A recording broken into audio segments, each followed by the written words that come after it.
So you're obsessed with posting on Instagram, you love Pinterest, you've tried out TikTok, and you're an expert at Facebook, and now you want to turn that passion into a business by becoming a social media manager. Then this video is for you. Today I'm going to share with you the 5 steps that you can take to become a social media manager in 2020. Let's get started. Hey, I'm Katie, and here on YouTube, I love to share my best tips and advice about social media marketing and creative entrepreneurship. In addition to being a YouTuber, I also run my own social media content creation agency where I help clients of all different kinds create amazing content for their Instagrams, podcasts, and YouTube channels. The route that I took to becoming a social media manager was not a direct one, but that's a story for another day, because in today's video, I'm going to share with you 5 very straightforward steps that you can start working on today to build this business for yourself. Step number 1, choose your niche and ideal customer. As somebody who's interested in social media, then you no doubt are totally aware of the importance of having a niche. We cannot be everything to everyone.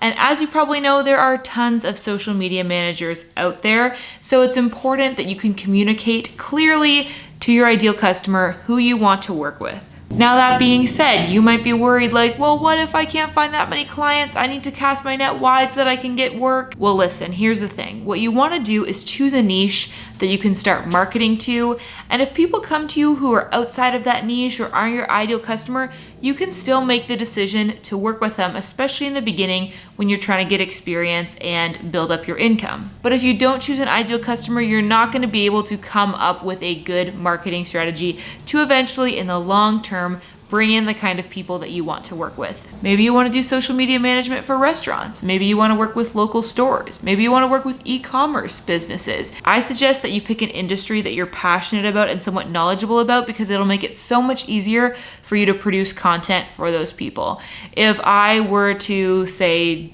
take on a client that was like a sports team, I wouldn't know what to post because I'm not really a big sports person. Unless it's roller derby. That is the one sport that I know something about. And so I probably wouldn't be that effective of a social media marketer for them, because how would I come up with the content? So try to target a niche or an industry that you already love and know something about, and then it'll come very naturally for you to come up with content for their accounts. Step 2, now you need to create your own social media presence. And I cannot stress just how important this is. There's so many people that I see out there that are trying to pitch their services as social media managers, but then their own content is just kind of Not to be harsh, but seriously think about it.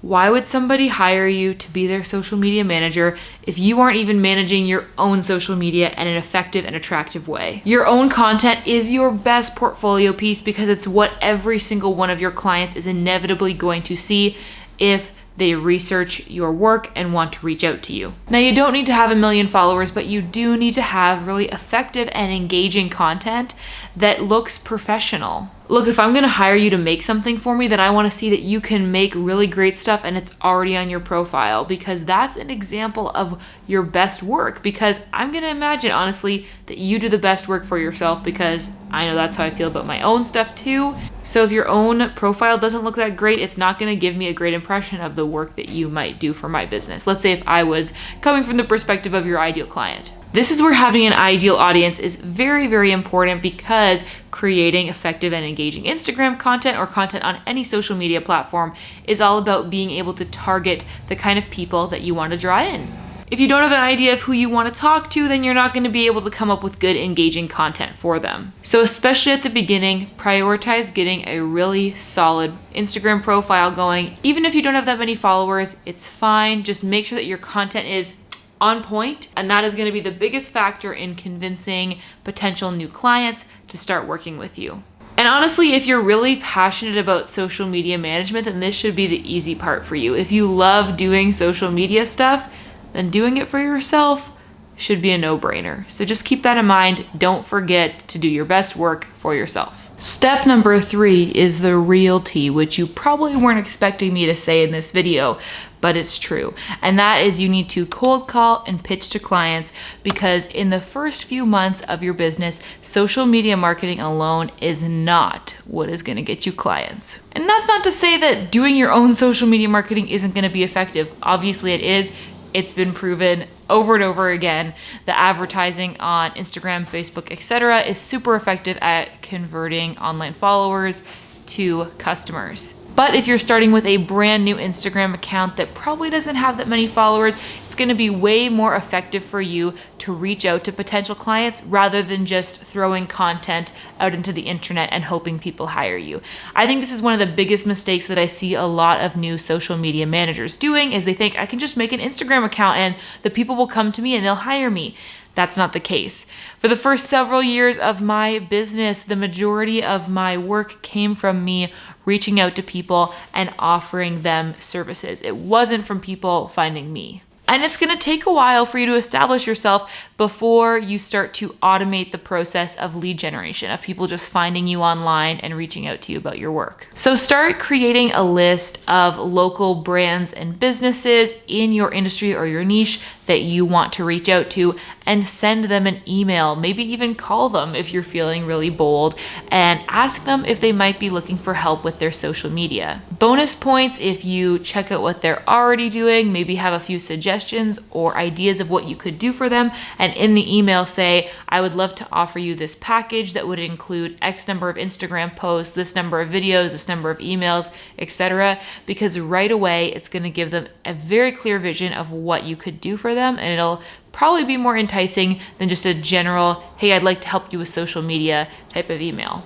Something that I've done before in the past and that you could try is doing an initial email saying, I'd love to offer you my basic social media management package at a discounted rate. I will do it for half off for the first month. And if you like my services, then we'll move forward on a new contract at the full price. That can be a really good way to get people to try out your services and hopefully get hooked on what you're providing. But it does require that you stick to your guns and actually do raise your prices after that initial month, because what you don't want to do is get yourself stuck in a contract with a client that doesn't value you at your, actual value, what they should be paying you. And this is something that I have struggled with. Full transparency, I've had videography clients where I offer them an initial rate and then they say, yeah, cool, love that, but I'm not going to pay you more for it. And I just kept doing it for that price. And that is a mistake that you don't want to make. So definitely be very thoughtful and intentional when it comes to discounts. And I know a lot of people in the creative industry are very much like they don't discount their stuff ever. But I would say that especially when you're getting started out, doing it in a very thoughtful and strategic way would be an effective way to get new clients to actually sign on and work with you. So really go out there and send a lot of emails. In my business, I was in a place that at the beginning of 2019, my goal for the year was to send 300 pitch emails to potential clients that I wanted to work with. Now things took a turn with my YouTube channel and my online presence, and I ended up not having to send that many pitches because work started coming to me.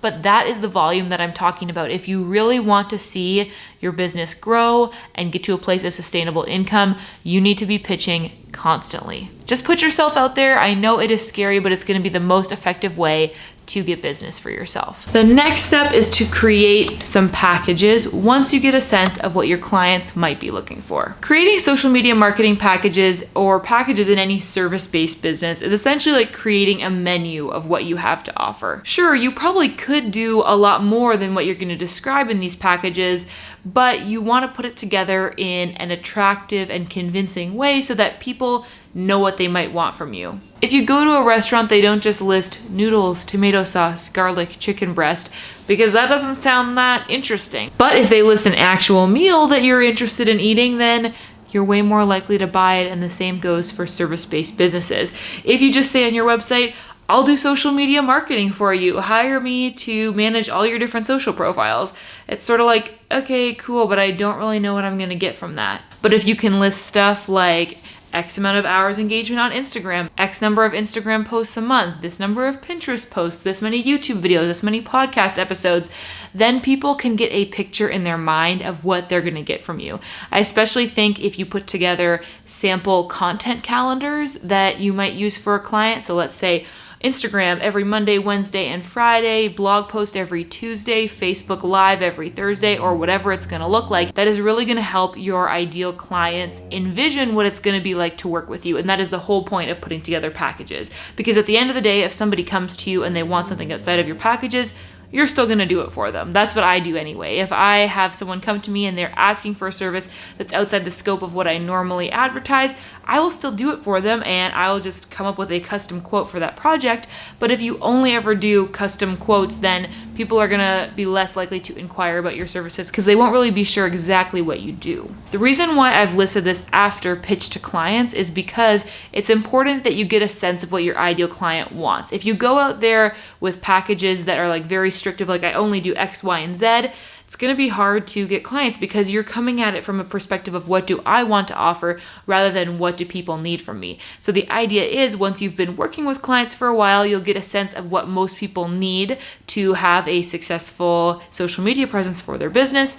And then you can start offering that as a package, as a formula, because you have expertise around what people need. Plus, having packages listed on your website is just going to overall give you a much more professional vibe. People are going to get a sense that what you're doing is a real business, that you have something to offer, and they know what they're going to get out of it. Once you've got your social media presence in place, you've gotten yourself a few clients, you've developed packages, now you are ready to put all of this into a system that can run on itself to generate you new clients as often as possible. I think a lot of people jump the gun in their business and try to start off at this point because everybody is so obsessed with passive income and automatic lead generation. But the fact is, it's gonna take probably a number of months and maybe even more than a year for you to get to the point in your business where you're ready to actually set aside the time to create these systems that can kind of sell your services for you. But once you're ready, it's very important that you continue to work on growing your own social media platforms in addition to your clients.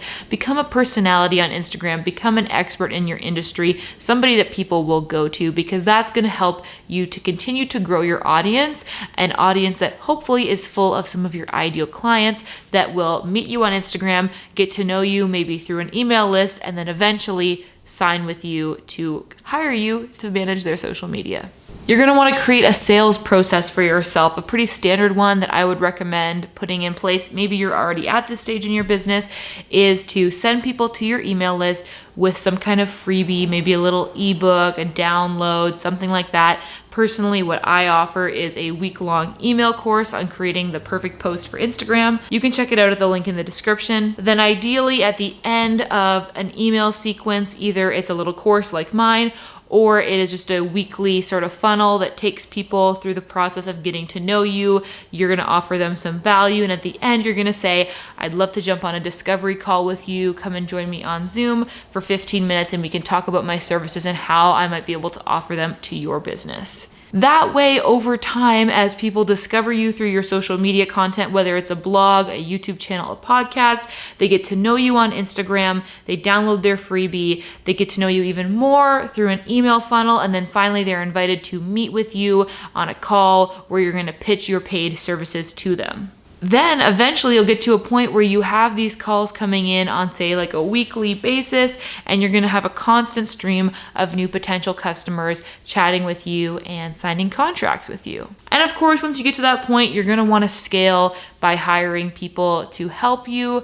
Maybe you'll find somebody who's an expert in Instagram and somebody else who's really great at TikTok, or maybe you'll just find other generalists like yourself to take on one client per person. That's another really good way to divide it up. However you decide to do it, once it gets to a point where you can't do all the content creation and your own marketing by yourself, then you can bring on more people to help you. And that is the formula for scaling social media marketing / management business. This was a whirlwind crash course in how to take a social media management business from 0 to 100 real quick. So if you want to know more about that, please let me know in the comments and I can make more videos about this. But in the meantime, I think you should really check out this video I made all about how to make branded memes for Instagram. This is going to be super helpful for you when it comes to creating good shareable content that fits with the brand of your client. So go click on that next. On your way out, make sure you hit the subscribe button so you don't miss any of my future videos. And as always, I'll see you over in this one. Okay, bye.